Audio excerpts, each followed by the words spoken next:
What's up, guys? Welcome back to Whisky Website Wednesdays. This is episode 49. My name is Meira. I'm the social media manager at Outside the Box. I am joined by Gowsh. What's up? Hello. We are drinking Deanston today, and we're going to talk about blogging, why it's important, how to choose topics, go over it really briefly, and yeah, so you're going to give us the tasting notes. Hello. Sorry. So, Deanston, this is the virgin oak, unchill filtered and finished You in want me to open it virgin while oak casks. Sure, go for it. Alright. I go to the gym, I promise. Okay. Okay. So, the color, as you can see, is amber gold. On the nose is fresh and summery aromas of heather. Still don't know who Heather is. Hey, Heather. Honey and vanilla. Green apples with citrus zest and hints of sweet malt and spice. We don't have ice today because we forgot to make ice. So we're just gonna try this neat. Candied fruits, on the palate, candied fruits, soft, creamy toffee, citrus zest again, and hint of ginger and clove. I like ginger. And finished lightly spiced with a burst of honey malted citrus and sweet oakiness. It's produced in the UK, of course. 46.3% alcohol. Isn't it Scotland? It's Scotland, right? Yes. Yeah. Which is in the UK. I know. I'm making sure Yes. that everyone knows. It is definitely Scottish. Yeah, so this is Deanston. Let's see how it is. Never tried this one. Have you heard of it? No.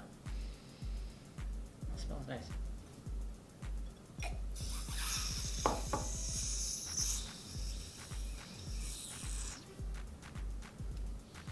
It is actually really sweet, but it does have that spicy burst. Not overly sweet. Because one of them was really sweet. Which one was that? Tomatin, I think. Oh, yeah. Remember how like it tasted Tomatin, like yeah, dessert? Tomatin was, Yeah, it's extremely not sweet. overly sweet. I gotta try a little bit more of that. I feel like when you do the suction thing a little too long, it's a little aggressive. Chill, Meira. You could let it sit on your tongue. The soft, creamy toffee taste is there. I don't taste the ginger. I taste a bit of it. Yeah? Yeah. Is it at the end? All right. So today we're gonna talk about Not bad. You can taste the cloves. Sorry, the ginger. the ginger. And the creamy toffee. The creamy toffee is good. Go on. Now I just want creamy. Like now I just want toffee. Ugh. Why am I also hungry? Okay. So today we're going to talk about blogging and why it's important. We haven't really covered this topic at all, but no. Right? That's right. I don't think so. Blogging is very crucial to SEO. So if you do have a website and just a general website that's not fully dedicated to a blog, having a blog component is it's still important. Yeah. If you do have a dedicated blog, I guess that's great. Yeah, I mean, content is key right now, Yeah. right? So. It's also good for social media as well. Driving traffic to your website helps with your Google Analytics, helps with just getting people to your website in general rather than just to your homepage and stuff. So there are a few kind of ideas and stuff that we have to get ideas. I always find like I run out of ideas to talk about because I'm solely focused on social media pretty much, but then we're a full service digital agency, so to cover topics like PPC and SEO and everything, I always have to like step out of my social media zone and start focusing on what you guys do. Yeah. You have to do it? Yeah, I mean, like, there's a lot that goes into blogging, and as the years have progressed, it's kind of evolved. It's like she mentioned, it is important for SEO, but now at this point, it's not just SEO. It's about the audience. You want to solve their problems or provide answers to the questions they have, or engage them, or start a conversation. Some of the numbers are like like people who come to your website might read up to 3 to 5 pieces of content before they actually call you and before a sale goes through. So you want to kind of engage them. Another thing is authenticity is key. You want to actually be writing them. You don't want to just churn out like copy and paste from other places. But the biggest change actually now is the length. The length used to be like 500 700 words. Yeah. That's where you want it to be. But now it's long form. What I mean by that, it's well above like 1,500 words now. Actually, you're looking at some people blogging at 2,500 to 3,000 words. But you also want to be careful that you're not content stuffing. For sure. You don't want to stuffing. content stuff. It has to be relevant information, but there are people who are looking for more content. Again, exactly what she said. You don't want to be stuffing. Like, you don't want to be giving them empty words. That's not the point. The point isn't to have empty paragraphs or empty blogs or anything like that. The point is to have relevant information, but longer content seems to be engaging people a lot more now. You just want to provide value. Exactly. And the SEO goes both ways. It helps SEO, and you actually want to do SEO for the blogs now too, to kind of push that content where, if someone's looking for, top 10 social media marketing tips for 2018. Yep. If Meira writes that and writes a 2,000 word blog, and if we do the right SEO on it, it shows up for when people are looking for those tips, right? Mm-hmm. And then that brings that traffic to the website. Then they see, hey, these guys do social media marketing and all of these other things. Okay, you know what? Let me call them. So usually that actually helps. What else was there? Obviously blogging and podcasts, which we do. Mm-hmm. You want to sometimes add videos to your blogs as well. It gives an interactive or more viewable experience to the viewer, and they kind of love that.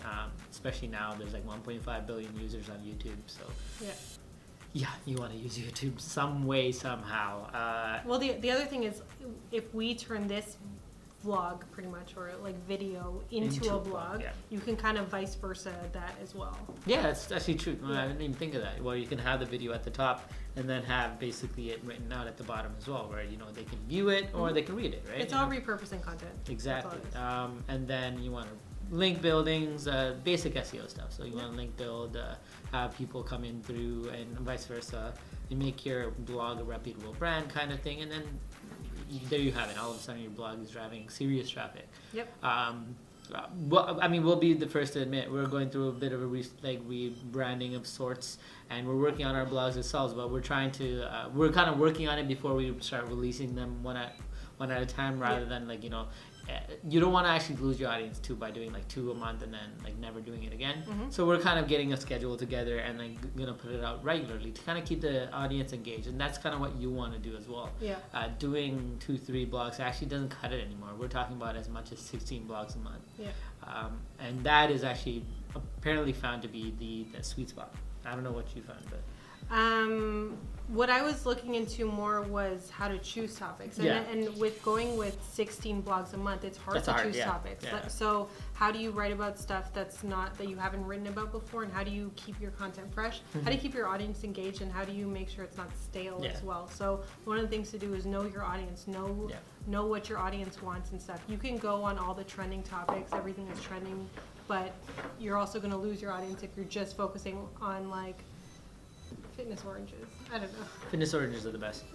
I'm really bad at analogies, but know your audience, know what they want, give them valuable information, because you want to, through your blog, become that trusted resource. You want to be that place they go to where they're like, oh, Meira knows everything about fitness oranges, so I'm just going to go to her because I still don't know. I'm actually going to trademark this term, and then we're going to come up with a fitness I don't know orange. what it is. Think about why your blog is relevant. Why do people come to you just in general? That kind of goes on the know your audience thing, but also the trending topic thing as well. So is it relevant to 2017? Is it relevant to 2018? Is it relevant to your industry? Mm-hmm. Think about that.